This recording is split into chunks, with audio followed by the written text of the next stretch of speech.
আসসালামু আলাইকুম। আজ আমরা ডুব দেব ফেলুদার নতুন রহস্যে, সমাদ্দারের চাবি।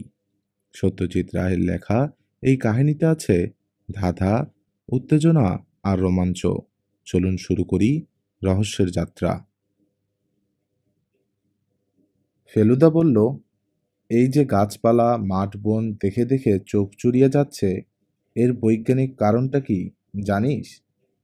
কারণ আদিমকাল থেকে হাজার হাজার বছর ধরে গাছপালার মধ্যে বসবাস করে সবুজের সঙ্গে মানুষের চোখের একটু স্বাভাবিক স্বাস্থ্যের সম্পর্ক গড়ে উঠেছিল। আজকাল গাছ জিনিসটা ক্রমে শহর থেকে লোপাট হতে চলেছে, তাই শহর ছেড়ে বেরোলেই চোখটা আরাম পায়, আর তার ফলে মনটাও হালকা হয়ে ওঠে। যত চোখের ব্যারাম দেখবি শহরে, পাড়াগাঁয়ে যা কি পাহাড়ে যা, দেখবি চশমা খুঁজে পাওয়া ভার। আমি জানি ফেলুদার নিজের চোখ খুব ভালো, তার চশমা লাগে না। সে ঘড়ি ধরে 3 মিনিট 15 সেকেন্ড চোখের পাতা না ফেলে থাকতে পারে, যদিও সে কোনো দিনেও গ্রামে ট্রামে থাকেনি। এটা ওকে বলতে পারতাম, কিন্তু যদি মেজাজ বিগড়ে যায়, তাই আর বললাম না। আমাদের সঙ্গে মণিবাবু রয়েছেন, মণিমোহন সমাদার। তার চোখে পুরো মাইনাস পাওয়ারের চশমা। তিনিও অবশ্যই শহরের লোক, বয়স 50-50, বেশ ফর্সা রং, নাকটা যাকে বলে টিকোলো, কানের কাছে চুলগুলো পাকা। মণিমোহন বাবুর ফিয়াট গাড়িতেই আমরা যশোর রোড দিয়ে চলেছি বামুনগাছি। কেন যাচ্ছি সেটা এই বেলা বলা দরকার। গতকাল ছিল রবিবার, পুজোর ছুটি সবে আরম্ভ হয়েছে। আমরা দুজনে আমাদের বৈঠকখানায় বসে আছি। আমি খবরের কাগজ খুলে সিনেমার পাতায় বিজ্ঞাপন দেখছি, আর ফেলুদা একটা সংখ্যাত্মক সম্বন্ধে বই খুব মনোযোগের সঙ্গে পড়ছে। আমি লক্ষ্য করছি সে কখনো আপন মনে হেসে, আর কখনো ভুরু দুটোকে ওপরে তুলে ভালো লাগা আর অবাক হওয়াটা বোঝাচ্ছে। বইটা ডক্টর ম্যাট্রিক্স সম্বন্ধে। ফেলুদা বলছিল, এই ডক্টর ম্যাট্রিক্সের মতে মানুষের জীবনে সংখ্যা বা নম্বর জিনিসটা নাকি আশ্চর্য প্রভাব বিস্তার করে। অনেক সাধারণ বা অসাধারণ ঘটনার পিছনেই নাকি খুঁজলে নানান রকম নম্বরের খেলা আবিষ্কার করা যায়। ব্যাপারটা আমার কাছে ঠিক পরিষ্কার হতো না যদি না ফেলুদা বইটা থেকে একটা উদাহরণ দিয়ে বুঝিয়ে দিত। বলল, ডক্টর ম্যাট্রিক্সের একটা আশ্চর্য আবিষ্কারের কথা শোন। আমেরিকার দুজন বিখ্যাত প্রেসিডেন্ট খুন হয়েছিল জানিস তো? লিঙ্কন আর কেনেডি। হ্যাঁ। আচ্ছা, এই দুজনের নামে কটা করে অক্ষর? খ, ও, ঘ, দীর্ঘই, উম, খ, ঘ। 7। ক, উম, ঘ, ঘ, ঙ, উম, ন। 7। বেশ, এখন শোন। লিঙ্কন প্রেসিডেন্ট হন 1860 সালে, আর কেনেডি হন 1960 সালে, ঠিক 100 বছর পরে। দুজনেই খুন হয় শুক্রবার। খুনের সময় দুজনেরই স্ত্রী পাশে ছিল। লিঙ্কন খুন হন থিয়েটারে। সেই থিয়েটারের নাম ছিল ফোর্ড। কেনেডি খুন হন মোটর গাড়িতে। সেটা ফোর্ড কোম্পানির তৈরি গাড়ি। গাড়িটার নাম ছিল লিঙ্কন। লিঙ্কনের পরে যিনি প্রেসিডেন্ট হন তার নাম ছিল জনসন, অ্যান্ড্রু জনসন। কেনেডির পরে প্রেসিডেন্ট হন লিন্ডন জনসন। প্রথম জনের জন্ম 1808, দ্বিতীয় জনের জন্ম 1908, ঠিক 100 বছর পর। লিঙ্কনকে যে খুন করে তার নাম জানিস? জানতাম, ভুলে গেছি। জিন উইলকস বুথ। তার জন্ম 1839 সালে। আর কেনেডিকে খুন করে লি হার্ভি ওসওয়াল্ড। তার জন্ম ঠিক 100 বছর পরে, 1939। এইবারের নাম দুটো লক্ষ্য কর। ঔরজহ ডর্সবং ইরোরজ খব্ব ঐধত্বু উংধিসফ। কটা অক্ষর আছে নামে? অক্ষর শুনে থ হয়ে গেলাম। ঢোক গিলে বললাম, দুটোতেই 15?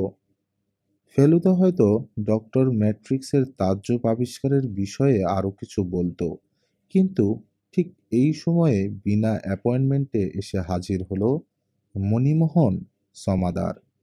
ভদ্রলোক নিজের পরিচয় টরিচয় দিয়ে সোফায় বসে বললেন, আমি আপনাদের পাড়াতেই থাকি, লেক প্লেসে। ফেলুদা ও বলে চুপ করে গেল। আমি ভদ্রলোককে আর চোখে দেখছি। গায়ে একটা হালকা রঙের বুশশার্ট আর ব্রাউন প্যান্ট, পায়ে বাটার স্যান্ডাক জুতো। ভদ্রলোক একটু ইতস্তত করে গলা খাঁকরিয়ে বললেন, আপনি হয়তো আমার কাকার নাম শুনে থাকবেন, রাধারমণ সমাদার। এই সেদিন যিনি মারা গেলেন? ফেলুদা প্রশ্ন করল। যার খুব গান বাজনার শখ ছিল? আগে হ্যাঁ। অনেক বয়স হয়েছিল না? 82। হ্যাঁ হ্যাঁ, কাগজে পড়ছিলাম। অবশ্যই মৃত্যু সংবাদটা পড়ার আগে তার নাম শুনেছিলাম বললে মিথ্যে বলা হবে। সেটা কিছুই আশ্চর্য না। উনি যখন গান বাজনা ছেড়েছেন তখন আপনি নেহাতই ছেলে মানুষ। প্রায় 15 বছর হলো রিটায়ার করে বামনগাছিতে বাড়ি করে সেখানেই চুপচাপ বসবাস করছিলেন। 18ই সেপ্টেম্বর সকালে হার্ট অ্যাটাক হয়, সেই দিন রাত্রে মারা যান। আইসি। ভদ্রলোক কয়েক সেকেন্ড চুপ। ফেলুদা তার বাঁ পা ডান পায়ের উপর তুলে বসেছিল, এই ফাঁকে ডান পাটা বাঁ পায়ের উপরে তুলে দিল। মিস্টার সমাদার একটু কিন্তু কিন্তু ভাব করে বললেন, আপনি হয়তো ভাবছেন লোকটা কি বলতে এলো। আসলে ব্যাকগ্রাউন্ডটা একটু না দিয়ে দিলে। নিশ্চয় নিশ্চয়ই, ফেলুদা বলে উঠল, আপনি তাড়াহুড়ো করবেন না, টেক ইউর টাইম। মণিমোহনবাবু বলতে লাগলেন, আমার কাকা ঠিক সাধারণ মানুষ ছিলেন না। ওর পেশা ছিল ওকালতি, এবং তাতে রোজগারও করেছেন যথেষ্ট। বছর 50 বয়সে সেটা ছেড়ে দিয়ে একেবারে পুরোপুরি গান বাজনার দিকে চলে যান। শুধু গাইতেন না, 7-8 রকম দিশি বিলেতি যন্ত্র বাজাতে পারতেন। সেতার, বেহালা, পিয়ানো, হারমোনিয়াম, বাঁশি, তবলা এবং এছাড়াও আরো কয়েকটা। তার উপরে সংগ্রহের বাতিক ছিল। ওর বাড়িতে বাদ্যযন্ত্রের একটা ছোটখাটো মিউজিয়াম করে ফেলেছিলেন। কোন বাড়িতে? ফেলুদা প্রশ্ন করল। হামস্টেড স্ট্রিটে থাকতেই শুরু হয়। তারপর সেসব যন্ত্র বামনগাছির বাড়িতে নিয়ে যান। যন্ত্রের সন্ধানে ভারতবর্ষের নানান জায়গায় গেছেন। বম্বেতে একবার এক ইটালিয়ান জাহাজির কাছ থেকে একটা বেহালা কেনেন। সেটা কলকাতায় এনে কিছুদিনের মধ্যেই বিক্রি করে দেন 30,000 টাকায়। ফেলুদা একবার আমাকে বলেছিল ইটালিতে প্রায় 300 বছর আগে 2-3 জন লোক ছিল যাদের তৈরি বেহালার এমন কয়েকটা আশ্চর্য গুণ ছিল যে আজকের দিনে সেগুলোর দাম প্রায় লাখ টাকায় পৌঁছে গেছে। সমাদ্দার মশাই বলে চললেন, এইসব গুণের পাশে কাকার একটা মস্ত দোষ ছিল। তিনি ছিলেন অত্যন্ত কৃপণ। এই যে শেষ বয়সে আত্মীয় স্বজনের কাছ থেকে দূরে সরে গেলেন, তার একটা প্রধান কারণ হলো তার কৃপণতা। আত্মীয় বলতে আপনি ছাড়া আর কে আছে? এখন আর বিশেষ কেউ নেই। দূর সম্পর্কের আত্মীয় কিছু এদিক ওদিকে ছড়িয়ে আছে। আমার কাকারা ছিলেন 4 ভাই 2 বোন। বোনেরা মারা গেছেন। ভাইয়ের মধ্যে কাকাকে নিয়ে 3 জন মারা গেছেন, আর একজন জীবিত কি মৃত জানা নেই। তিনি প্রায় 30 বছর আগে সংসার ছেড়ে চলে যান।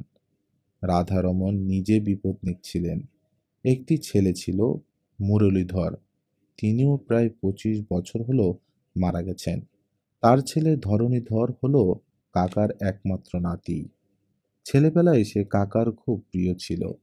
শেষটায় পড়াশোনায় জলাঞ্জলি দিয়ে যখন নাম বদলে থিয়েটারে ঢুকলো, তখন থেকে কাকা আর তার মুখ দেখেননি। এই হলো আত্মীয়। ধরণীধর বেঁচে আছেন?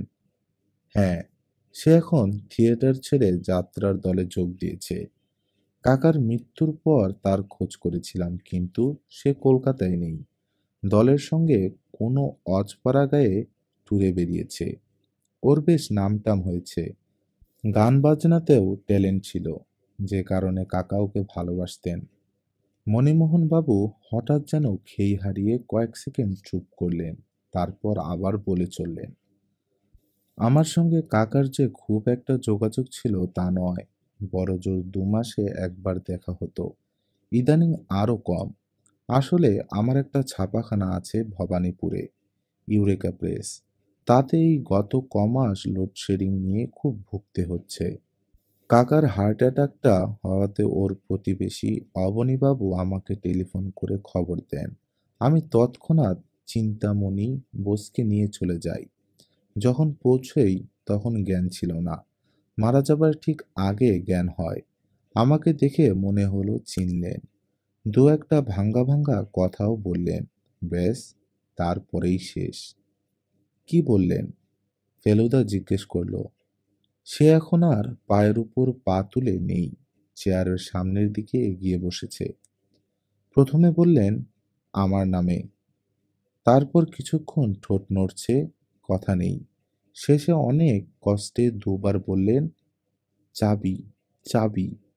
ব্যাস। ফেলুদা ভুরু কুঁচকে চেয়ে রয়েছে মণিমোহন বাবুর দিকে। বলল, কি বলতে চাচ্ছিলেন সেটা আন্দাজ করতে পেরেছিলেন কি? প্রথম অংশ শুনে মনে হয় ওর নামে যে কৃপণ বলে অপবাদ রটেছিল সেটার বিষয়ে কিছু বলতে চাইছেন। আমার ধারণা ওর মনে একটা অনুশোচনার ভাব জেগেছিল, কিন্তু আসল কথাটা হচ্ছে ওই চাবি। কিসের চাবির কথা বলছেন কিছুই বোঝা গেল না। ঘরে একটা আলমারি আর একটা সিন্দুক ছিল। তার চাবি ওর খাটের পাশের টেবিলের দেরাজে থাকতো। বাড়িতে ঘর মাত্র 3টে, আর একটা বাথরুম, সেটা শোবার ঘরের সঙ্গে লাগা। আসবাবপত্র বলতে বিশেষ কিছু নেই, অন্তত চাবি লাগে এমন জিনিস তো নেই বললেই চলে। দরজায় যে তালা ব্যবহার করতেন সেটা একরকম জার্মান তালা, তাতে চাবির দরকার হয় না, নম্বরের কম্বিনেশনে খুলতে হয়। সিন্দুক আর আলমারিতে কি ছিল?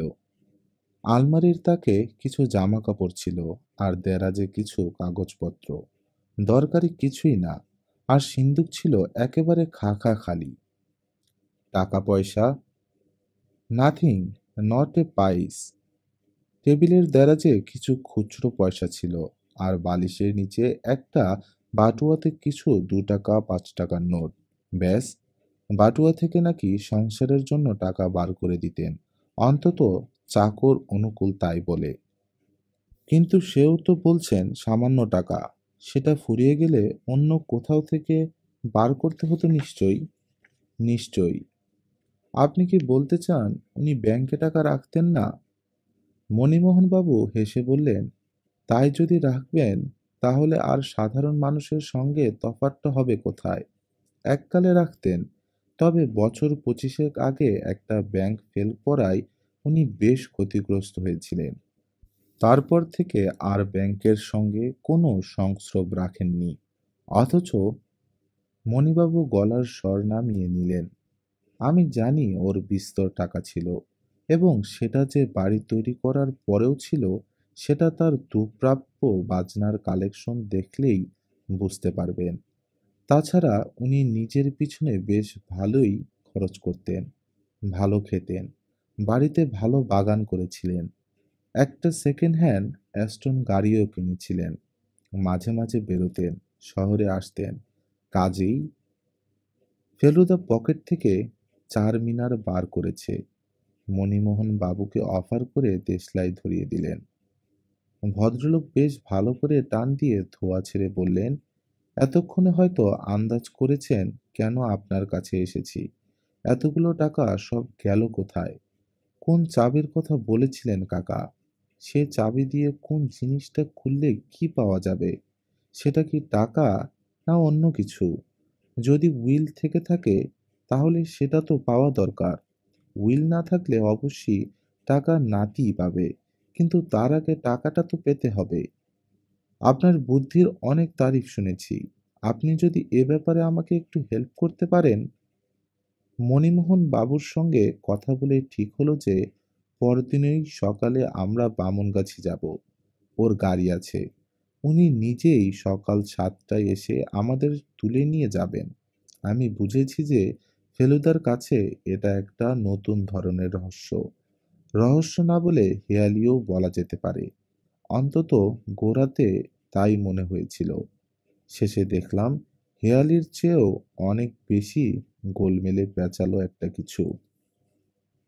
বারাসত ছাড়িয়ে একটা রাস্তা যশোর রোড থেকে ডান দিকে মোড় নিয়ে বামুনগাছির দিকে গেছে। সেই মোড়ের মাথায় একটা খাবারের দোকান থেকে মণিমোহন বাবু আমাদের চা আর জিলেপি কিনে খাওয়ালেন। তাতে 15 মিনিট গেল। তা না হলে আমরা 8টার মধ্যেই বামুনগাছি পৌঁছে যেতাম। গোলাপি রঙের পাঁচিল আর ইউক্যালিপটাস গাছে ঘেরা 7 বিঘে জমির উপর রাধারমণ সমাদ্দারের একতলা বাড়ি।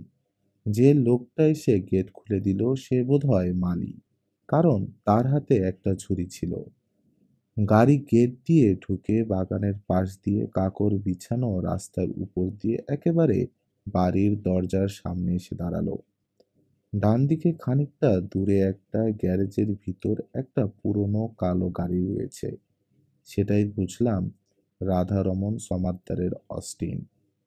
গাড়ি থেকে নামতেই একটা ঠাই শব্দ শুনে বাগানের দিকে ফিরে দেখি নীল হাফ প্যান্ট পরা 8-10 বছরের একটি ছেলে হাতে একটা এয়ারগান নিয়ে দাঁড়িয়ে আমাদের দিকে দেখছে।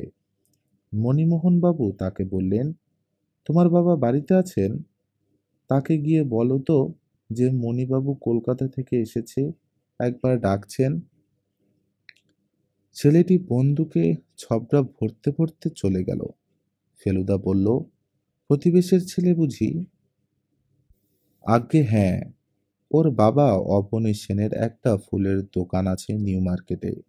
এখানে পাশেই ওর বাড়ি, তার সঙ্গে ওর নার্সারি। মাঝে মাঝে স্ত্রী আর ছেলেকে নিয়ে এসে থাকেন। ইতিমধ্যে একজন বুড়ো চাকর আমাদের দিকে এগিয়ে এসেছে। মণিবাবু তাকে দেখিয়ে বললেন, এ বাড়িটার যতদিন না একটা ব্যবস্থা হচ্ছে ততদিন অনুকূল এখানেই থাকছে। প্রায় 30 বছরের পুরনো চাকর। অনুকূল, এদের জন্য একটু শরবতের ব্যবস্থা করো তো। চাকর মাথা হেঁট করে হ্যাঁ বলে চলে গেল। আমরা তিনজন বাড়ির ভেতর ঢুকলাম। দরজা দিয়ে ঢুকেই একটা খোলা জায়গা। সেটাকে ঘর বলা মুশকিল, কারণ মাঝখানে একটা গোল টেবিল আর দেয়ালে একটা ক্যালেন্ডার ছাড়া আর কিছুই নেই। বাতি-টাতিও নেই, কারণ এদিকটায় ইলেকট্রিসিটি নেই। আমাদের সামনেই একটা দরজা রয়েছে। মণিবাবু সেটার দিকে এগিয়ে গিয়ে বললেন, দেখুন, এই হলো সেই জার্মান তালা। দ্বিতীয় মহাযুদ্ধের আগে কলকাতা শহরেই কিনতে পাওয়া যেত। এর নাম হলো 8291। গোল তালা। তাতে চাবির গর্ত-টর্ত নেই। তার বদলে আছে 4টে খাঁজ। প্রত্যেকটা খাঁজের পাশে 1 থেকে 9 পর্যন্ত নম্বর লেখা আছে, আর প্রত্যেকটার মধ্যে দিয়ে ছোট্ট হুকের মতো জিনিস বেরিয়ে আছে। এই হুকগুলোকে খাঁজের এ মাথা থেকে ও মাথা পর্যন্ত ঠেলে সরানো যায়, আর দরকার হলে যে কোনো একটা নম্বরের পাশে বসিয়ে দেওয়া যায়। কোনটাকে কোন নম্বরে বসাতে হবে না জানলে তালা খোলা খুব অসম্ভব। মণিবাবু বাঁদিকের খাঁজ থেকে শুরু করে হুকগুলোকে পরপর 8, 2, 9 আর 1 নম্বরে ঠেলে দিতেই খরাত শব্দ করে ম্যাজিকের মতো তালাটা খুলে গেল। মণিবাবু বললেন, বন্ধ করাটা আরো সহজ। তালাটা লাগিয়ে যে কোনো একটা হুক নম্বর থেকে একটু সরিয়ে দিলেই লক। আমরা তিনজন রাধারমণ সমাদ্দারের ঘরে ঢুকলাম। ঘরটা বেশ বড়। তাতে মণিবাবু যা যা বলেছিলেন সবই আছে, কিন্তু বাজনা যে এত রকম আছে সেটা ভাবতেই পারিনি। তার কিছু রয়েছে দক্ষিণ দিকের দেওয়ালের গায়ে একটা লম্বা শেলফে 3টে তাকের উপর, কিছু পূব দিকের দেয়ালের সামনে একটা লম্বা বেঞ্চির উপর, কিছু ঝুলছে দেয়ালের হুক থেকে, আর কিছু রয়েছে ছোট ছোট টেবিলের উপর। এছাড়া ঘরে যা আছে তা হলো খাট, খাটের পাশে একটা ছোট টেবিল, উত্তর দিকের দেয়ালের সামনে একটা আলমারি, আর এক কোণে একটা ছোট সিন্দুক। খাটের তলায় একটা ছোট ট্রাঙ্কও চোখে পড়ল। ফেলুদা প্রথমে ঘরের মাঝখানে দাঁড়িয়ে একবার চারদিকটা দেখে নিল। তারপর আলমারি আর সিন্দুক খুলে তার ভিতরে বেশ ভালো করে হাত আর চোখ বুলিয়ে নিল। তারপর দেরাজ সমেত টেবিলটাকে পরীক্ষা করলো। খাটের তোশকের নিচে দেখলো, খাটের নিচে দেখলো, ট্রাঙ্কের ভিতর দেখলো। তাতে একজোড়া পুরনো জুতো আর একটা ছেঁড়া ন্যাকড়া ছাড়া আর কিছুই নেই। তারপর প্রত্যেকটা বাজনা আলাদা করে হাতে তুলে ওজন পরীক্ষা করে নেড়ে চেড়ে এদিক ওদিক ঘুরিয়ে তার ফাঁপা বা ফোলা অংশের চাবির গর্ত আছে কিনা দেখে আবার ঠিক যেমন ভাব রাখা ছিল তেমনই ভাবে রেখে দিল। তারপর ঘরের মেঝে আর দেয়ালের প্রত্যেকটা জায়গা আঙ্গুলের কাঠ দিয়ে ঠুকে ঠুকে দেখলো। সমস্ত ব্যাপারটা করতে তার লাগলো 15 মিনিট। তারপর আরো 7 মিনিট লাগলো অন্য দুটো ঘর আর বাথরুম দেখতে। সবশেষে আবার রাধারমণ বাবুর ঘরে ফিরে এসে বলল, মণিমোহন বাবু, আপনাদের মালিটিকে একবার ডাকুন তো। মালি এলে ফেলুদা তাকে দিয়ে ঘরের জানালায় রাখা দুটো ফুলের টব থেকে মাটি বার করিয়ে তাতে কিছু নেই দেখে আবার মাটি ভরিয়ে ফুল সমেত টব জানালায় রাখলো। এর মধ্যে অনুকূল বসবার ঘর থেকে 4টে চেয়ার এনে তার সামনে একটা গোল টেবিল পেতে তার উপর লেবুর শরবত রেখে গেছে। শরবতে চুমুক দিয়ে মণিবাবু বললেন, কিছু বুঝলেন? ফেলুদা মাথা নেড়ে বলল, এতগুলো বাজনা একসঙ্গে না থাকলে এ ঘরে যে কোনো অবস্থাপন্ন লোক বাস করত সেটা বিশ্বাস করা কঠিন হতো। সেই তো বলছি, মণিবাবু বললেন, সাধে কি আর আপনাকে ডেকেছি? আমি তো একেবারে বোকা বনে গেছি মশাই। আমি বাজনাগুলোর দিকে দেখছিলাম। তার মধ্যে সেতার, সরোদ, তানপুরা, এসরাজ, তবলাবাঁশি এগুলো আমি চিনি। অন্যগুলো আমি কখনো চোখেই দেখিনি। ফেলুদাও দেখেছে কিনা সন্দেহ। সে মণিবাবুকে প্রশ্ন করল, সবকটা বাজনার নাম জানেন? ওই যে দেয়াল থেকে তারের যন্ত্রটা ঝুলছে, ওটার নাম কি? মণিবাবু হেসে বললেন, আমি মশাই এক্কেবারে বেসুরো। আমাকে ওসব জিজ্ঞেস করলে কিন্তু ফাঁপড়ে পড়ব। একটা পায়ের শব্দ পেয়ে ঘুরে দেখি সেই বন্দুকওয়ালা ছেলেটির সঙ্গে বছর 40-এর একজন ফর্সা ভদ্রলোক আমাদের ঘরে এসে ঢুকলেন। মণিবাবু আলাপ করিয়ে দিতে জানলাম ইনি হলেন ফুলের দোকানের মালিক অবনী সেন। ছেলেটির নাম হলো সাধন। অবনীবাবু প্রদোষ মিত্রের নাম শুনেছেন জেনে ফেলুদা একটা ছোট্ট একপেশে হাসির সঙ্গে একটা গলা খাকরানি দিল। অবনীবাবু খালি চেয়ারটায় বসে মণিবাবুর দিকে ফিরে বললেন, ভালো কথা, আপনার কাকা কি কাউকে তার কোনো বাজনা বিক্রি করার কথা বলেছিলেন? কই না তো। মণিবাবু অবাক। কাল একটি ভদ্রলোক এসেছিলেন, এখানে কাউকে না পেয়ে আমার বাড়িতে যান। আমি তাকে আজ আবার আসতে বলে দিয়েছি। আমি আন্দাজ করেছিলাম আপনি হয়তো আসতে পারেন। ভদ্রলোকের নাম সুরজিৎ দাশগুপ্ত। আপনার কাকার মতোই বাজনা সংগ্রহের বাতিক। রাধারমণ বাবুর লেখা একটি চিঠি দেখালেন। মৃত্যুর কিছুদিন আগেই লেখা। সেই চিঠি পেয়ে ভদ্রলোক নাকি আগেই একবার দেখা করে গেছেন। আপনাদের চাকরও তাকে দেখেছে বলে বলল। আমিও দেখেছি। কথাটা বলল সাধন। সে একটা টেবিলের উপর রাখা ছোট্ট হারমোনিয়ামের মতো একটা বাজনার সামনে দাঁড়িয়ে তার পদার উপর আস্তে আস্তে আঙ্গুল টিপে টুংটাং সুর বার করছে। অবনীবাবুর ছেলের কথা শুনে হেসে বললেন, সাধন প্রায় সারাটা দিনই এক বাড়ির আশেপাশেই ঘোরাফেরা করে। দাদুর সঙ্গে তার খুব ভাব ছিল। দাদুকে কেমন লাগতো তোমার? ফেলুদা জিজ্ঞেস করল। মাঝে মাঝে খারাপ। সাধন আমাদের দিকে পিছন ফিরেই উত্তরটা দিল। খারাপ কেন? ফেলুদা আবার প্রশ্ন করল। খালি খালি সারেগামা গাইতে বলতেন। আর তুমি গাইতে না? না, কিন্তু আমি গাইতে পারি যত রাজ্যের হিন্দি ফিল্মের গান। হেসে বলে উঠলেন অবনীবাবু। দাদু জানতেন তুমি গান গাইতে পারো? ফেলুদা জিজ্ঞেস করলো। হ্যাঁ। তার মানে তোমার গান শুনেছিলেন তিনি? না। তাহলে কি করে জানলেন? দাদু বলতেন, যার নামে সুর থাকে তার গলায়ও সুর থাকে। কথাটা ঠিক পরিষ্কার হলো না, তাই আমরা ওর মুখে চাওয়াচাওয়ি করলাম। ফেলুদা বলল, তার মানে? জানি না। তোমার দাদুর গান তুমি শুনেছ?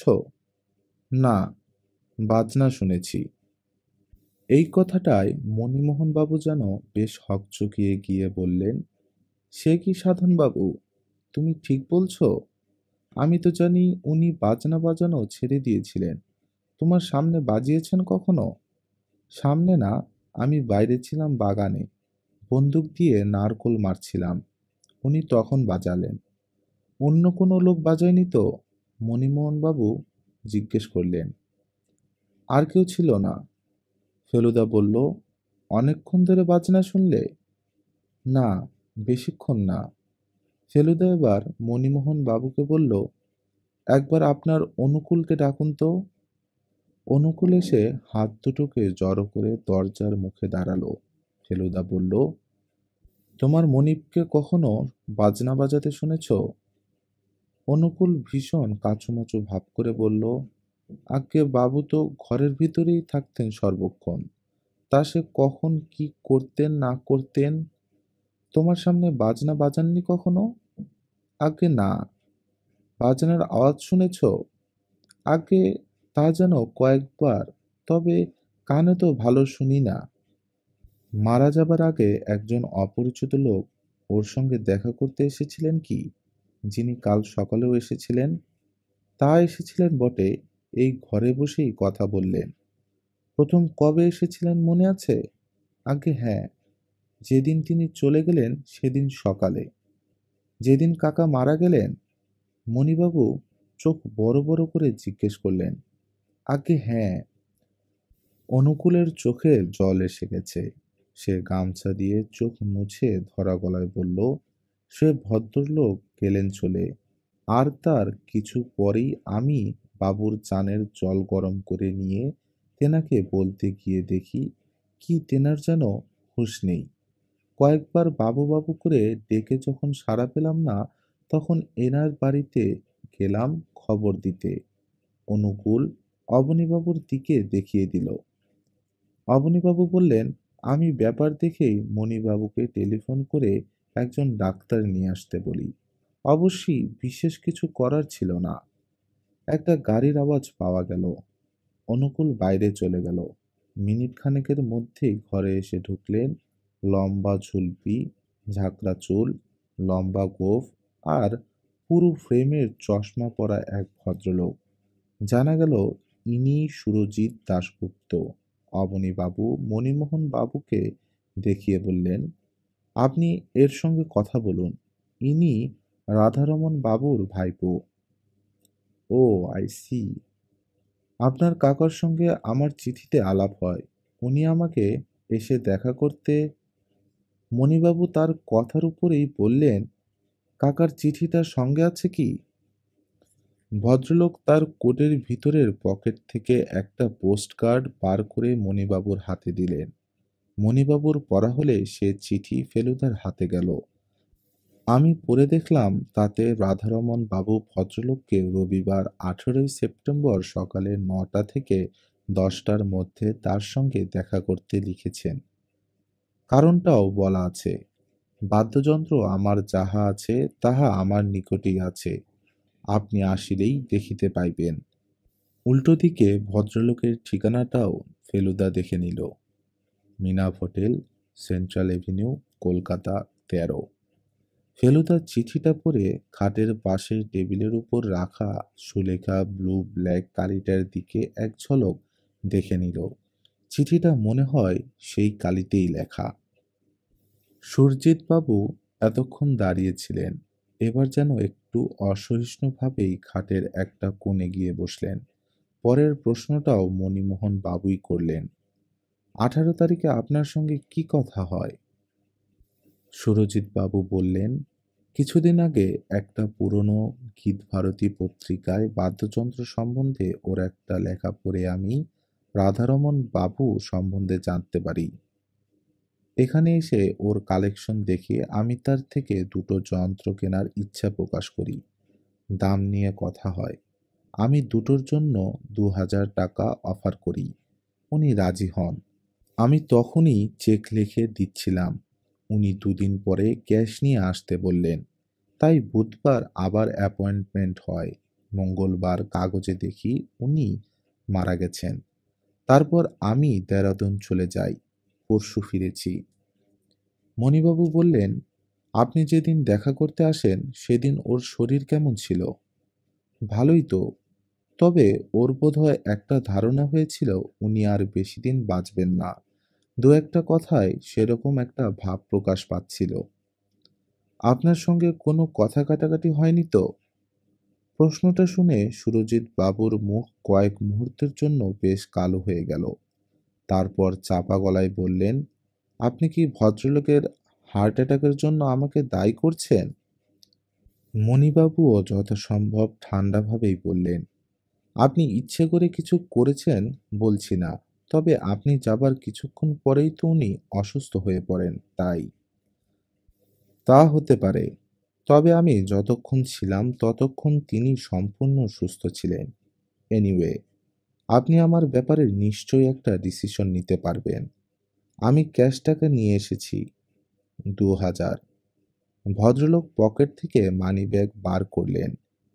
যন্ত্র দুটো আজ পেলে ভালো হতো। আমি কাল দেরাদুন ফিরে যাচ্ছি। আমি থাকি ওখানেই। ওখানেই মিউজিক নিয়ে রিসার্চ করি। কোন দুটো যন্ত্রের কথা বলছেন আপনি? সুরজিৎবাবু খাট থেকে উঠে দেয়ালের দিকে গিয়ে হুকে ঝোলানো একটা বাজনার দিকে দেখিয়ে বললেন, একটা হলো এটা, এর নাম খামাঞ্চে, ইরানের যন্ত্র।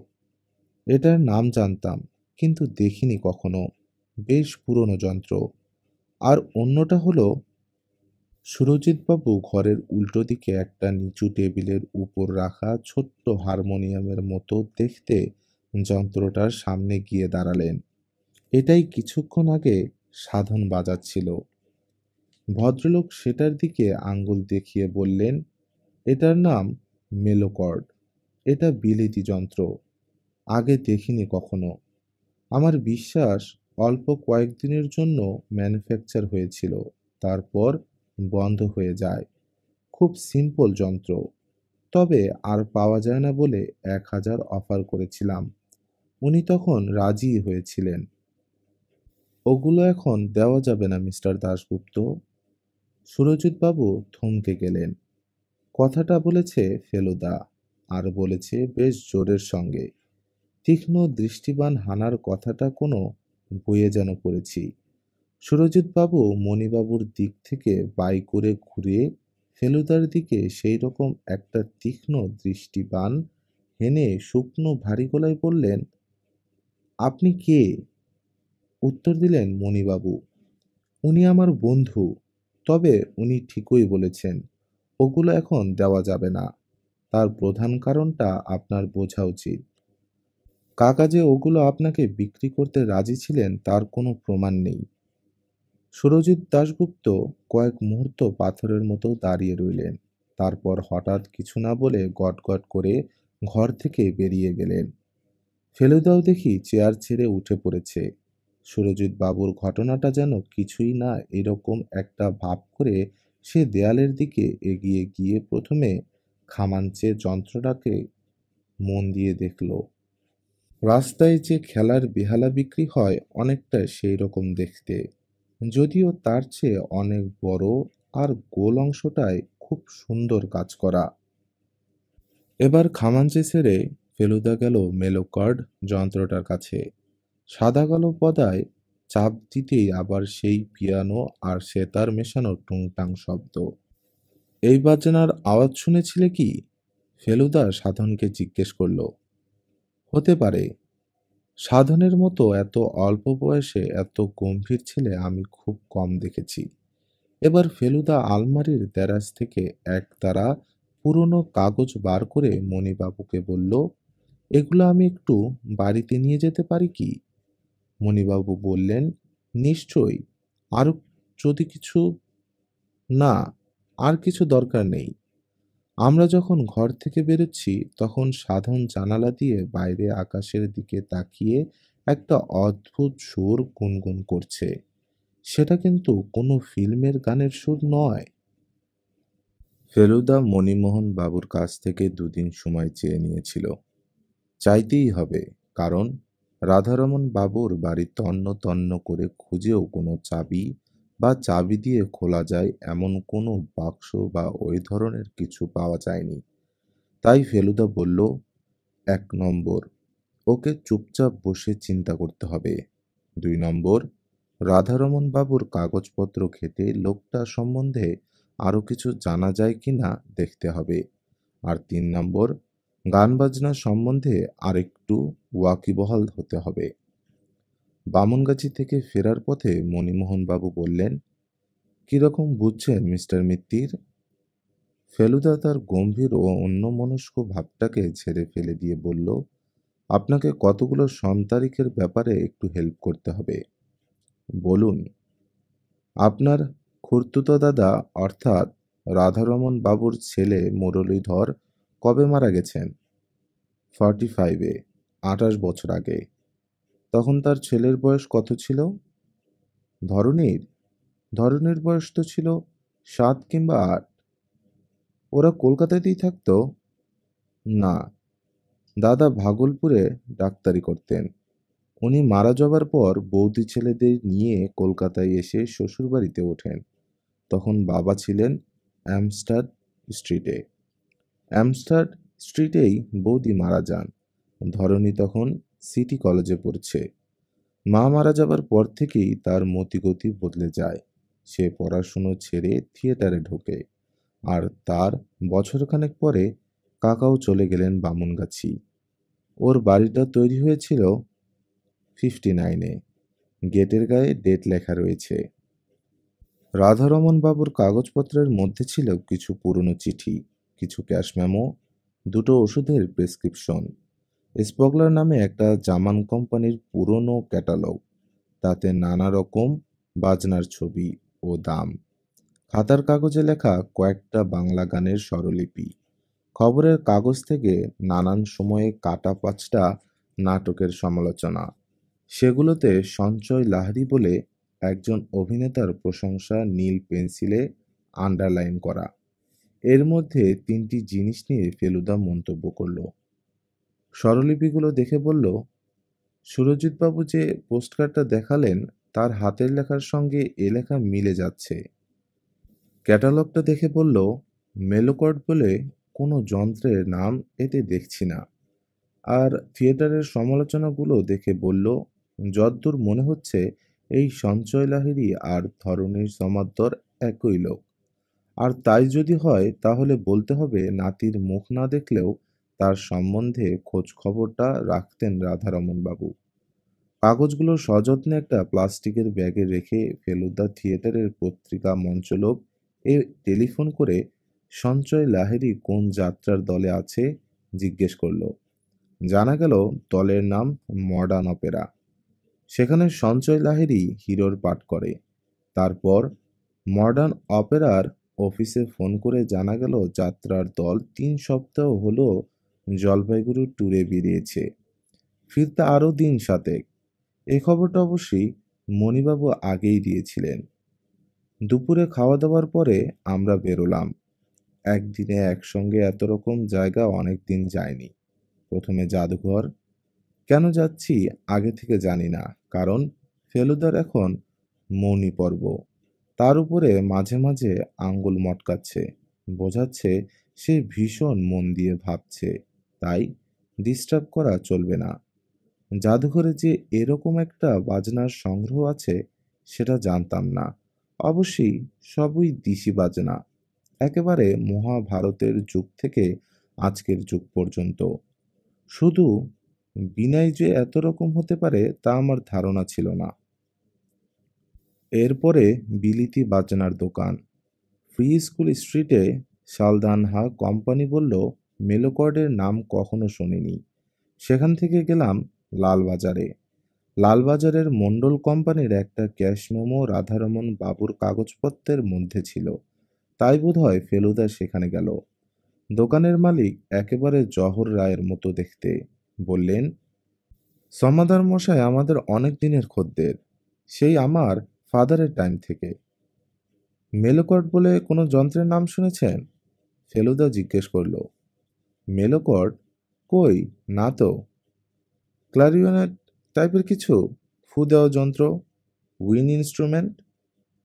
ফেলুদা বলল, না, বলতে পারেন হারমোনিয়াম টাইপের। সাইজে অনেক ছোট, আওয়াজটা পিয়ানো আর সেতারের মাঝামাঝি। ছোট সাইজের বাজনা, তাতে কটা অক্টেভ পাচ্ছেন আপনি? আমি জানি যে সা রে গা মা পা ধা নি সা, এই 8টা সুরে মিলে একটা অক্টেভ হয়। মণ্ডলের দোকানেই একটা হারমোনিয়ামে দেখছি 3 অক্টেভের বেশি পদ রয়েছে। মেলোকর্ডে মাত্র একটা অক্টেভ রয়েছে শুনে মণ্ডল মাথা নেড়ে বললেন, না মশাই, এ শুনে মনে হচ্ছে খেলনা টেলনা ধরনের কিছু হবে। আপনি বরঞ্চ নিউ মার্কেটে দেখুন। এরপরে ফেলুদা কলেজ স্ট্রিটের দাশগুপ্তের দোকান থেকে 19 টাকা দিয়ে 3টে সঙ্গীতের বই কিনল। তারপর সেখান থেকে বিধান সরণিতে মঞ্চলোকের অফিসে গিয়ে অনেক খুঁজে সঞ্চয় লাহিড়ীর একটা দুমড়ানো ছবি চেয়ে নিল।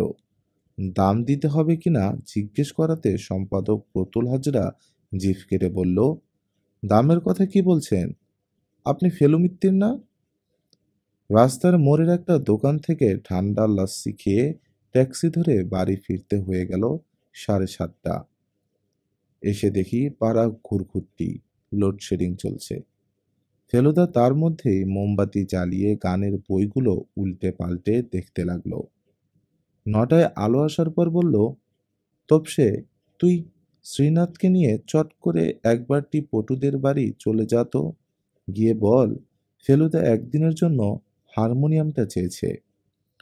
ঘুমাবার আগ পর্যন্ত শুনলাম ফেলুদা প্যাঁ প্যাঁ করে হারমোনিয়াম বাজাচ্ছে। রাত্রে স্বপ্ন দেখলাম একটা প্রকাণ্ড ঘরে একটা প্রকাণ্ড লোহার দরজা, আর তাতে একটা প্রকাণ্ড ফুটো। ফুটোটা এত বড় যে তার মধ্যে দিয়ে অনায়াসে উল্টো দিকে চলে যাওয়া যায়। কিন্তু তা না করে আমি, ফেলুদা আর মণিমোহনবাবু 3জনে একসঙ্গে একটা প্রকাণ্ড চাবিকে আঁকড়ে ধরে সেটাকে ফুটোটার মধ্যে ঢোকাতে চেষ্টা করছি। আর সুরজিৎ দাশগুপ্ত একটা আলখাল্লা পরে তিরিং বিরিং লাফাচ্ছেন আর সুর করে বলছেন, 8291, 8291, 8291। পরদিন মঙ্গলবার। মণিমোহনবাবু বলেছিলেন বুধবার আবার খবর নেবেন, কিন্তু সকাল 4টায় তার টেলিফোন এসে হাজির। ফোনটা আমিই ধরেছিলাম। ফেলুদাকে ডেকে দিচ্ছি বলতে বললেন, দরকার নেই, তুমি ওকে বলো আমি এক্ষুনি আসছি, জরুরি কথা আছে। 15 মিনিটের মধ্যেই ভদ্রলোক এসে গেলেন। বললেন, অবনীবাবু এই একটুক্ষণ আগে বামুনগাছি থেকে ফোন করেছিলেন। কাকার শোবার ঘরে মাঝরাত্রে লোক ঢুকেছিল। ওই জার্মান তালার সংকেত আর কে জানে? ফেলুদা তৎক্ষণাৎ প্রশ্ন করল। আমার ভাইপো জানত। অবনীবাবু জানেন কি না জানি না, বোধহয় না। তবে সামনের দরজা দিয়ে ঢোকেনি সে লোক। তবে বাথরুমের জমাদার ঢোকার দরজা দিয়ে। কিন্তু কাল যখন বাথরুমে গেলাম তখন তো সে দরজা বন্ধ ছিল, আমি নিজে দেখেছি। পরে হয়তো কেউ খুলেছিল। যাই হোক, কিছু নিতে পারিনি। ঢোকার সঙ্গে সঙ্গেই অনুকূল টের পেয়ে গেছিল।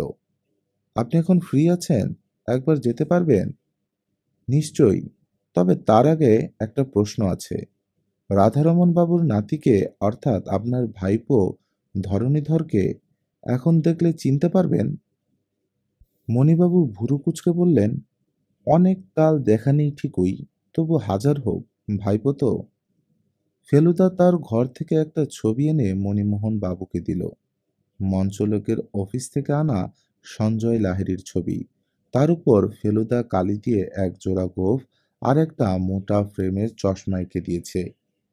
মণিবাবু লাফিয়ে উঠে বললেন, আরে, এই যে দেখছি সুরজিৎ দাশগুপ্তের মতো মনে হচ্ছে কি।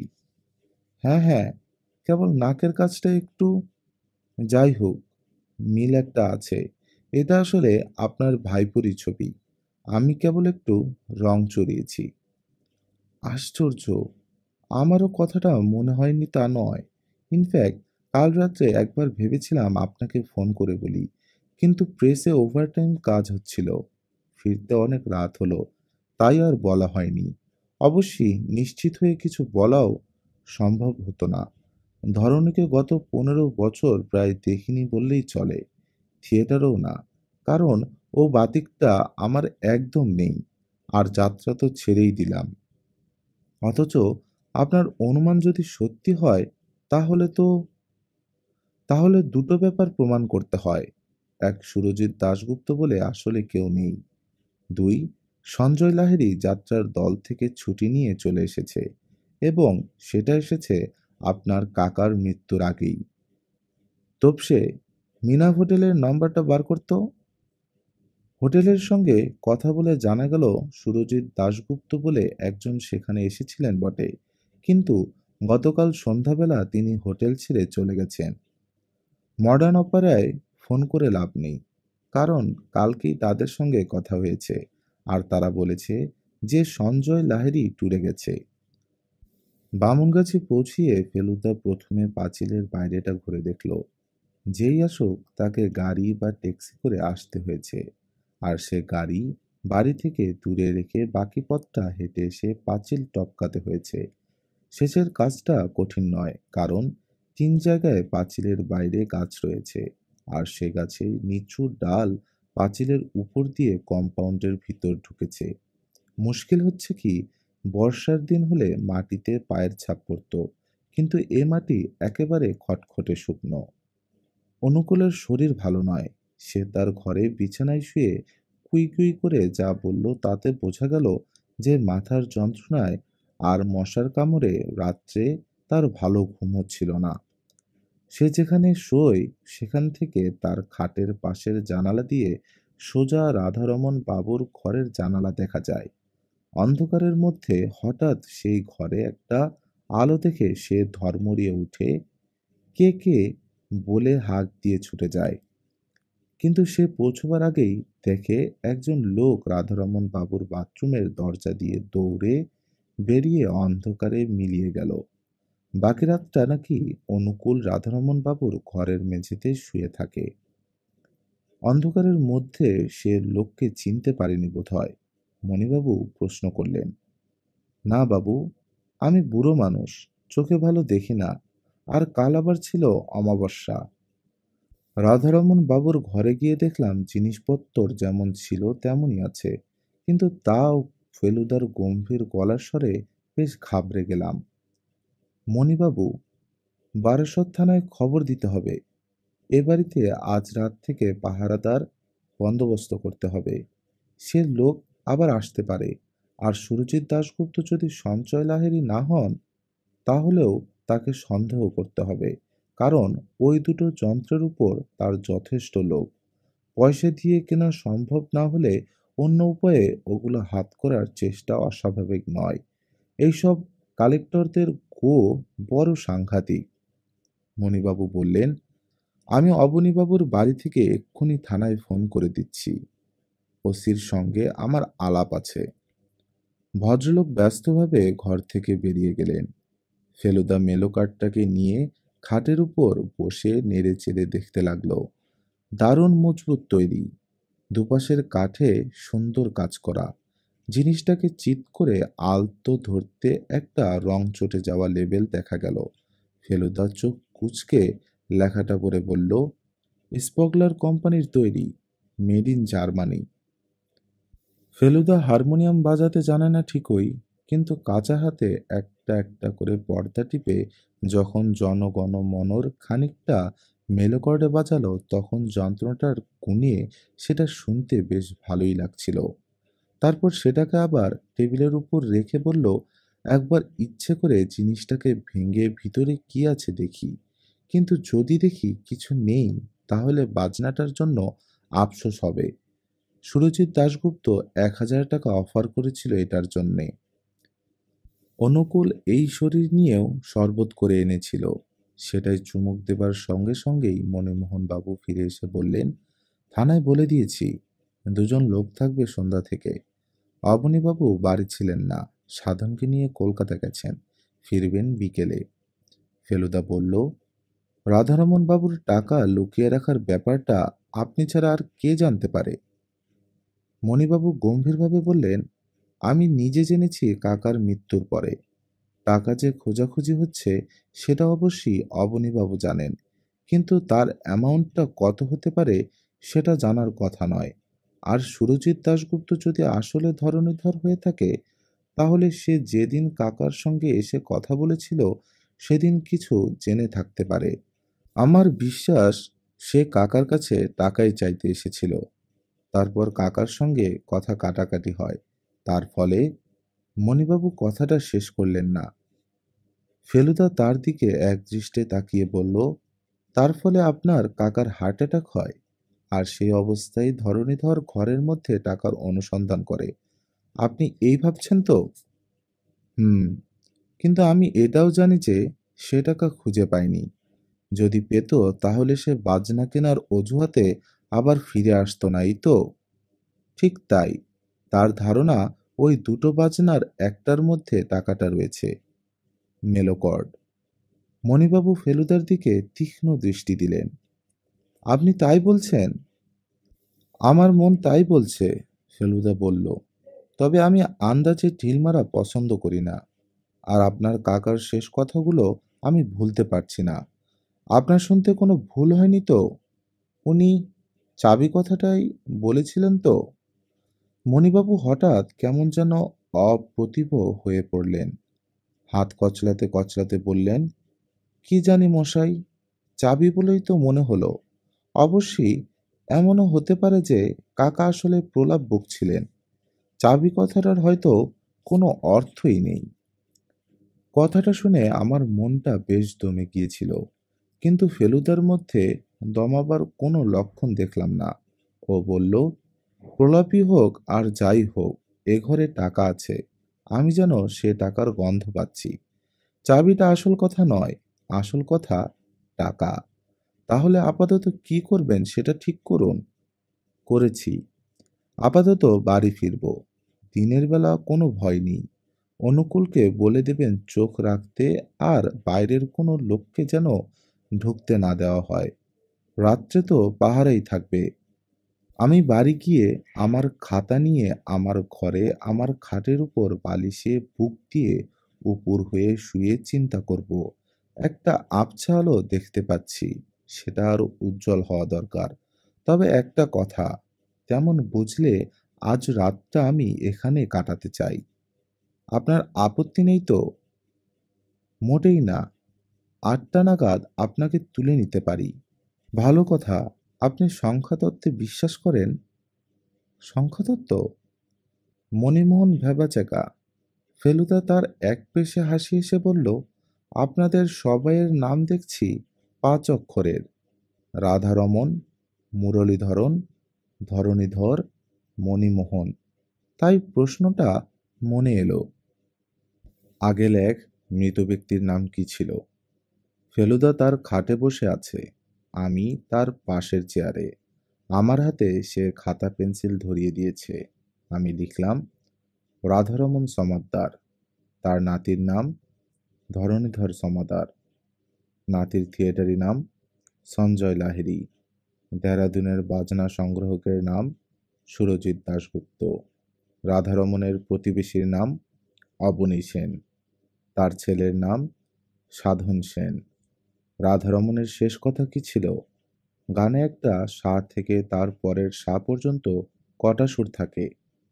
এর মধ্যে ফেলুদা তার কেনা সঙ্গীত প্রবেশিকার প্রথম চ্যাপ্টারটা আমাকে দিয়ে পড়িয়ে নিয়েছে। গান নিয়ে সে কেন এত মেতে উঠেছে জানি না। যাই হোক, আমি লিখলাম ১২টা। কি কি? সাতটা শুদ্ধ, চারটে কোমল, একটা করি। শুদ্ধ সুর কি কি? কিভাবে লেখে? স, র, গম, প, ধ, ন। কোন কোনটা কোমল হয়? র, গ, ধ, ন। কিভাবে লেখে? রি, ই, দ, ন। আর করি? ম। কিভাবে লেখে? মহ। এবার দে কাগজটা। দিলাম। এবার বাইরে বৈঠকখানায় গিয়ে বস। দরজাটা ভেজিয়ে দে। আমি কাজ করব। গেলাম বৈঠকখানায়। দরজা ভেজালাম। সোফায় বসলাম। চাঁদের পাহাড় বইটা ৩ বার পড়েছি। আবার পড়তে শুরু করলাম। প্রায় ১ ঘন্টা পরে ফেলুদার ঘরের এক্সটেনশন টেলিফোনে ডায়াল করার আওয়াজ পেলাম। কৌতূহল সামলাতে না পেরে দরজার কাছে গিয়ে কান লাগালাম। ফেলুদার গলা পেলাম। ডাক্তার বোস আছেন? চিন্তামণি বোস? ফেলুদা সেই হার্ট স্পেশালিস্টকে ফোন করছে, যাকে মণিবাবু নিয়ে গিয়েছিলেন তার কাকাকে দেখাতে। ফোনটা কাকে করছে সেটাই জানতে চাইছিলাম। বাকি কথা শোনার দরকার নেই। আমি আবার জায়গায় এসে বসলাম। ১০ মিনিট পরে আবার কটর কটর শব্দ, ডায়ালিংয়ের। উঠে দরজায় গেলাম। কান লাগালাম। Eureka press? কে কথা বলছেন? মণিমোহন বাবুর প্রেস। ব্যাস, এইটুকুই যথেষ্ট। আমি আবার চাঁদের পাহাড় নিয়ে বসলাম। ৪টের সময় যখন শ্রীনাথ চা আনলো, তখনও ফেলুদা ঘর থেকে বেরোলো না। শেষে যখন দেয়াল ঘড়িতে দেখি ৪টে ৩৫, আর আমি ভাবছি আমার ওই কটা লেখা নিয়ে ফেলুদা অত কি ভাবছে, ঠিক সেই সময়ে ও দরজা খুলে হাতে একটা আধপোড়া চারমিনার নিয়ে বেরিয়ে এসে চাপা গলায় বলল, মাথা ভোঁ ভোঁ করছে রে তোপসে। একটা ৮২ বছরের বুড়োর মরার মুখে বলা সামান্য ৩টে কথার মানে নিয়ে এত কেন ভাবতে হলো, সেটা ভেবে মাথা ভোঁ ভোঁ করছে। এর জন্য অবশ্যই দায়ী আমাদের বাংলা ভাষা। আমি অবশ্যই ফেলুদার কথাবার্তা কিছুই বুঝতে না পেরে ওর দিকে চেয়ে কাঠ হয়ে বসে রইলাম। দেখতে পাচ্ছি ওর মুখের চেহারা বদলে গেছে। আর বুঝতে পারছি যে, যে আবছা আলোটার কথা ও বলছিল সেটা ওর কাছে আর আবছা নেই। সা, ধা, নিশা, নি সবকটা শুদ্ধ সুর। শুনে কিছু মনে পড়ছে? কোনো মানে বুঝতে পারছিস? আমার মাথা আরো গুলিয়ে গেল। ফেলুদা বলল, তোর বুঝতে পারার কথা নয়। পারলে তোতে আর ফেলুমিত্তিরে কোনো তফাৎ থাকতো না। ভাগ্যিস তফাৎটা আছে। আমি ফেলুদার স্যাটেলাইটের বেশি আর কিছু হতে চাই না। ফেলুদা এই প্রথম সিগারেটটা ছাইদানে না ফেলে ক্যামেরার স্ট্রাইকার মরার মতো করে জানালা দিয়ে বাইরের রাস্তায় ফেলে দিয়ে বৈঠকখানার টেলিফোনে গিয়ে একটা নম্বর ডায়াল করলো। ১০ সেকেন্ড পরেই কথা। কে? মিস্টার সমাদ্দার? চলে আসুন, এক্ষুনি। বামুনগাছি যেতে হবে। হ্যাঁ, হয়ে গেছে, সব পরিষ্কার। মেলোকর্ড? হ্যাঁ, মেলোকর্ডই আমাদের রহস্যের চাবিকাঠি। তারপর টেলিফোনটা রেখে গভীর গলায় বলল, একটা রিস্ক আছে রে তোপসে, কিন্তু সেটা না নিলেই নয়। মণিবাবুর ড্রাইভার গুরুচরণ দেখতে বুড়ো হলেও ভিআইপি রোডে ৮৫ কিলোমিটার/আওয়ার স্পিড তুলল। ফেলুদার ভাব দেখে মনে হলো 100 হলে সে আরো খুশি হতো। এয়ারপোর্টের পর খানিকটা রাস্তা লোকজনের ভিড়ে স্পিড অনেক কমল, কিন্তু পরের দিকে আবার 60-এ উঠল। যদিও রাস্তা তত চওড়া নয়, আর সন্ধেও হয়ে আসছে। রাধারমণ বাবুর গেটের কাছাকাছি এসে ফেলুদা বলল, পাহারার লোক আসার সময় হয়নি বোধহয় এখনো। গেট দিয়ে ঢুকতেই বাগানে দেখলাম বন্দুক হাতে সাধন দাঁড়িয়ে আছে।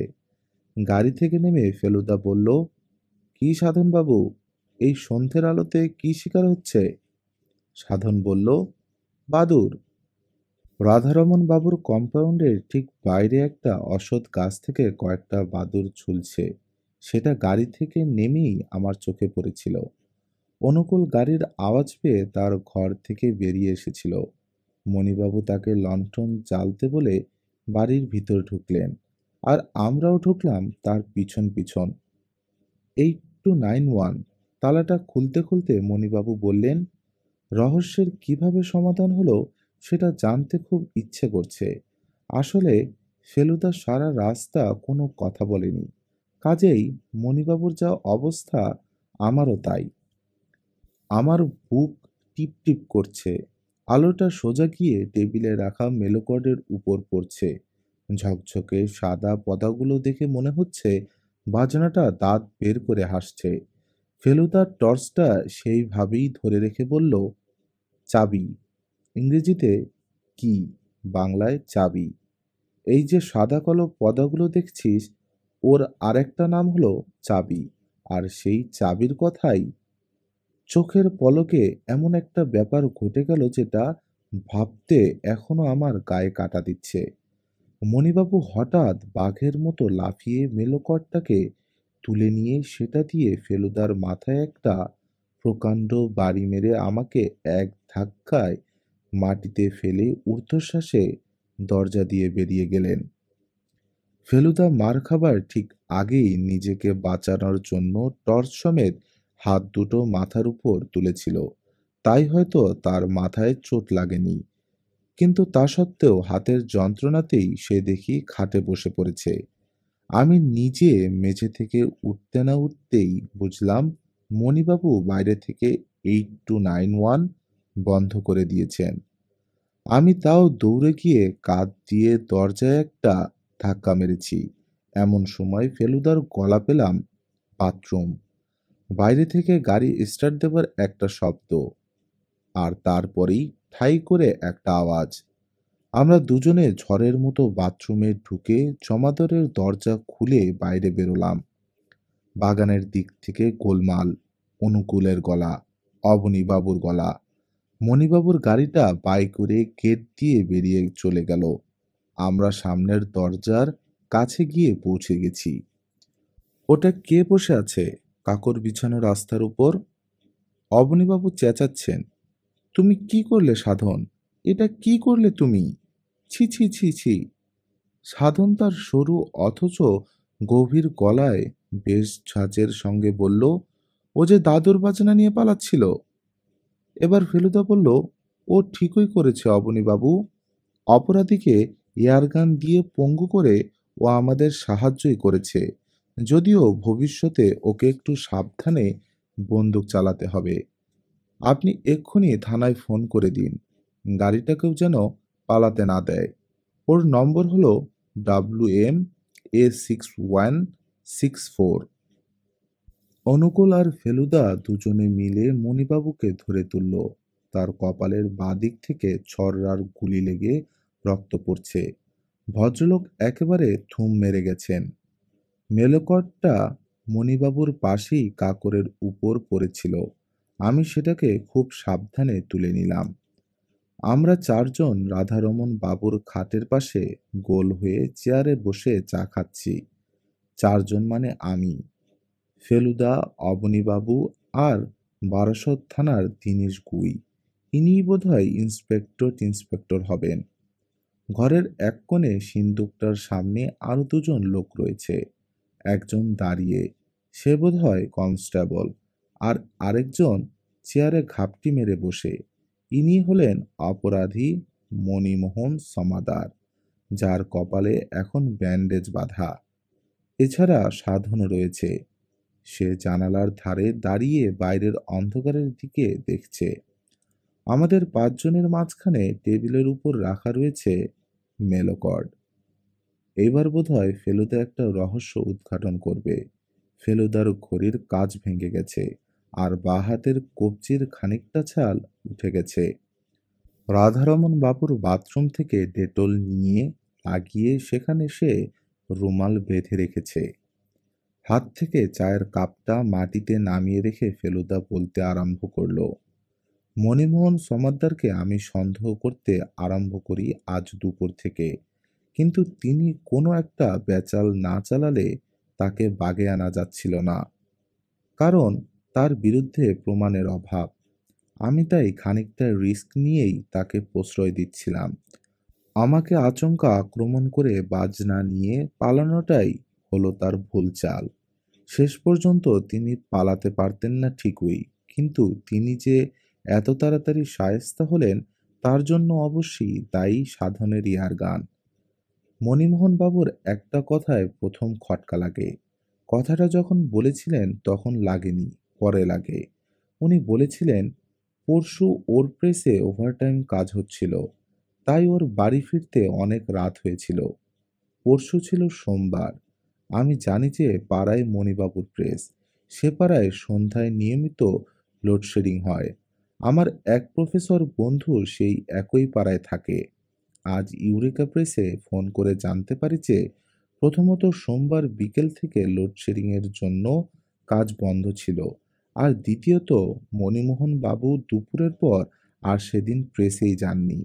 এই মিথ্যে কথাটাতেই আমার মনে ভীষণ খটকা লাগে, আর তারপরেই সন্দেহ হয়। উনি রাধারমণ বাবুর শেষ কথা সম্বন্ধে যা বলেছিলেন সেটা সত্যি তো? রাধারমণের মৃত্যুর সময় মণিবাবু ছাড়াও একজন লোক সেখানে ছিলেন। তিনি হলেন ডাক্তার চিন্তামণি বোস। তাকে ফোন করে জানতে পারি যে মণিবাবু পুরোপুরি সত্যি কথা বলেননি। রাধারমণের একটা কথা তিনি গোপন করেছিলেন। রাধারমণ আসলে বলেছিলেন, ধরণী আমার নামে চাবি, চাবি। ধরণী হল রাধারমণ বাবুর নাতি। মৃত্যুর আগের মুহূর্তে তার নাতিকেই কিছু বলার কথা মনে এসেছিল, ভাইপোকে নয়। ভাইপোকে হয়তো সেই অবস্থায় তিনি চিনতেই পারেননি। আসলে নাতির সঙ্গে তার সরাসরি সম্পর্ক না থাকলেও তার উপর থেকে রাধারমণ বাবুর স্নেহ যায়নি। তার অভিনয়ের প্রশংসা কাগজে বেরোলে তিনি তা কেটে রাখতেন, কিন্তু যে কথাটা তিনি নাতিকে বলতে চেয়েছিলেন সেটা শুনে ফেলল তার ভাইপো। চাবি কথাটা শুনে মণিমোহন বুঝলেন যে টাকা পয়সার কথা বলা হচ্ছে, কিন্তু শেষটায় চাবি দিয়ে কিছুই বেরোলো না। তখন মণিবাবুকে গোয়েন্দা ফেলুমিত্তিরের কাছে আসতে হলো। মতলব এই যে আমি টাকার সন্ধান দেব, আর উনি সুযোগ বুঝে সেটি আত্মসাৎ করবেন। উইল আছে কিনা জানা নেই, না থাকলে টাকা নাতি পাবে, আর থাকলেও মণিবাবুর পাবার সম্ভাবনা কম, কারণ আমার বিশ্বাস রাধারমণ বাবু তার ভাইপোকে পছন্দ করতেন না। এখন কথা হচ্ছে, আমার কাছ থেকে কিছু একটা লুকোবার জন্যই নিশ্চয়ই মণিবাবুর মিথ্যে কথা বলার দরকার হয়েছিল। তার মাথায় কি সেদিন কোনো ক্রূর অভিসন্ধি খেলেছিল, যে কারণে তার পক্ষে প্রেসে যাওয়া সম্ভব হয়নি? সেই দিনই মাঝরাতে যে লোক রাধারমণ বাবুর ঘরে হানা দিয়েছিল, সে কি তাহলে মণিমোহন সমাদ্দার? এটা আমার কাছে খুবই বিশ্বাসযোগ্য বলে মনে হয়, কারণ সেদিনই সকালে আমি যখন রাধারমণ বাবুর বাথরুম পরীক্ষা করে দেখি, তখন জমাদারের দরজা ভিতর থেকে বন্ধ ছিল। সে দরজা খুলবে কে এবং কেন? বাথরুমটা তো আর ব্যবহারই হচ্ছে না। আসলে যে লোক ঢুকেছে সে সামনের দরজা দিয়ে জার্মান তালা খুলে ঢুকেছে। সে তালার সংকেত তার জানা।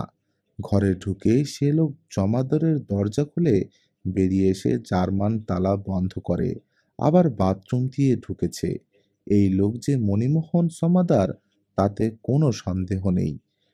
তিনি বোধহয় বাকি কথাটার মানে বুঝে ফেলে মেলোকর্ড নামক চাবিওয়ালা যন্ত্রটা নিতে এসেছিলেন, তাই না? আমাদের সকলের দৃষ্টি মণিবাবুর দিকে গেল। মাথা হেঁট অবস্থায় তিনি আবছা অন্ধকারে দুবার মাথা নেড়ে হ্যাঁ বললেন।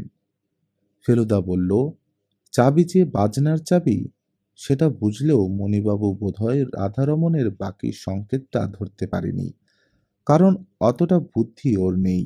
এই বাকি সংকেতটা আমি বুঝতে পারি আজ বিকেলে, আর সেটার জন্যও দায়ী শ্রীমান সাধন। এবার আমরা সকলে অবাক হয়ে সাধনের দিকে চাইলাম।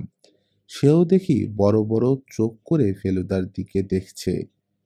ফেলুদা বলল, তোমার দাদু সুরের বিষয়ে কি বলেছিলেন সেটা আরেকবার বলে দাও তো সাধন।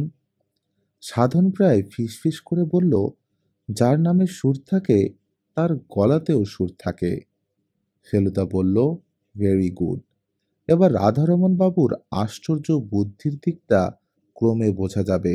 যার নামে সুর থাকে, বেশ, সাধনের নামটাই ধরা যাক, সাধন সেন। এবার অকার একার বাদ দিয়ে কি দাঁড়ায় দেখা যাক। স, ধ, ন, স, ন, অর্থাৎ গানের সুরের ভাষায় সাধা নিশানি। এই আশ্চর্য ব্যাপারটা বোঝার সঙ্গে সঙ্গেই যেন একটা নতুন দিক খুলে গেল। আমার নামের চাবি। রাধারমণ বাবু কি এখানে নিজের নামের কথাটাই বোঝাতে চাচ্ছেন? রাধারমণ সমাদার, রে ধা রে মা নি সা মা দা দা রে। কি সহজ, অথচ কি ক্লেভার, কি চতুর। ধরণীধরও কিন্তু গাইতে পারত। আর তার নামেও দেখছি সুর। ধা রে নি ধা রে সা মা দা দা রে। এইটা বোঝার সঙ্গে সঙ্গেই আমি নিশ্চিন্ত হয়ে গেলাম যে ওই মেলোকর্ডেই রাধারমণের ব্যাংক। যান্ত্রিক কলাকৌশলের দিকে রাধারমণ বাবুর যে একটা ঝোঁক ছিল, সেটা ওই জার্মান তালা থেকে বোঝা যায়। এই মেলোকর্ডও জার্মানিতেই তৈরি। স্পিগলর কোম্পানি নামে একটা বিখ্যাত বাজনা প্রস্তুতকারক রাধারমণ বাবুর বিশেষ নির্দেশ অনুযায়ী এই মেলোকর্ড তৈরি করে। কি ভাগ্যিস এটি সুরজিৎ দাশগুপ্তের হাতে চলে যায়নি। অবশ্যই যন্ত্র দেবার আগে রাধারমণ তার ভিতরের জিনিস নিশ্চয়ই বার করে নিতেন। বোধহয় ব্যাংকের আর প্রয়োজন বোধ করছিলেন না তিনি। হয়তো তার আর বেশি দিন বাঁচা হবে না, এটা তিনি সত্যি বুঝতে পেরেছিলেন। সুরজিৎ ভদ্রলোকটিকে আমার মিছিমিছি সন্দেহ করেছিলাম। ভাবছিলাম উনি ছদ্মবেশী ধরণীধর। আসলে সুরজিৎবাবু সত্যি একজন বাজনা পাগল, সঙ্গীতজ্ঞ লোক। তার উল্লেখ্য আমি গানের বইতে পেয়েছি। আর ধরণীধর সত্যি তার যাত্রার দলের সঙ্গে ট্যুরে বেরিয়েছে। এখন জানা দরকার যে তার ভাগ্যে সত্যি কোনো অর্থপ্রাপ্তি আছে কিনা। তার অনেকদিন থেকেই একটা নিজের যাত্রা দল করার ইচ্ছে। মঞ্চলোকের একটা ইন্টারভিউতে সে তাই বলেছে। তোপসে, লণ্ঠনটা কাছে এনে ধরতো। আমি লণ্ঠনটা খাটের পাশের টেবিল থেকে তুলে মেলোকর্ডের পাশে এনে ধরলাম। ফেলুদা বলল, অনেক ধকল গেছে এটার উপর দিয়ে। তবে জার্মান জিনিস তো, দেখা যাক। রাধারমণের বুদ্ধি আর পিগলার কোম্পানির কারিগরি মিলে কি জিনিস দাঁড়িয়েছে।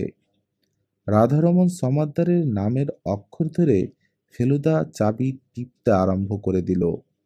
টুংটাং টুংটাং করে একটা অদ্ভুত সুর বেরোচ্ছে মেলোকর্ড থেকে। শেষ সুরটা টেপার সঙ্গে সঙ্গে একটা চাবুকের মতো শব্দ করে সকলকে চমক দিয়ে মেলোকর্ডের ডান পাশের কাঠটা দরজার মতো খুলে গেল। আমরা বুকে পড়ে দেখলাম সেই দরজাটার পিছনে রয়েছে লাল মখমলের লাইনিং দেওয়া একটা খুপড়ি। আর সেই খুপড়িতে ঠাসা রয়েছে তারা তারা 100 টাকার নোট। নোটগুলো টেনে বার করে ফেলুদা বলল, কমপক্ষে 50,000। আসুন অবনীবাবু, গণা যাক। ফেলুদার চোখ লণ্ঠনের আলোয় জ্বলজ্বল করছে।